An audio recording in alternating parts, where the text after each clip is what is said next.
Sudarlun, pembangunan gedung baru DPRK Biren berkonstruksi 5 lantai di Desa Cotgapu, Kota Juang Biren yang dibangun tahun 2014 sampai Sabtu 20 Juni 2020 mangkrak dan belum dilanjutkan lagi. Sekeliling gedung tersebut sudah ditumbuhi semak belukar dan puluhan tiang besi tampak berkarat. Menurut catatan serambinews.com, gedung tersebut dibangun dengan anggaran tahap pertama 20 miliar rupiah dari kebutuhan waktu itu mencapai 100 miliar rupiah. Kemudian pada tahun 2015 dikucurkan lagi 14,4 miliar rupiah dan tahun 2016 429 juta rupiah lebih. Sejak tahun 2017 sampai 2019, pemerintah Aceh maupun Pemkab Biren belum mengalokasikan anggaran untuk kelanjutan pembangunan gedung tersebut.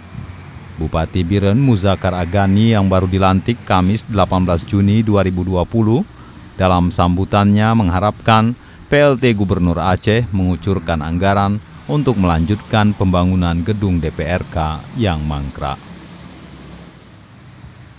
Dari Biren, Yusmandin Idris, Serambion TV.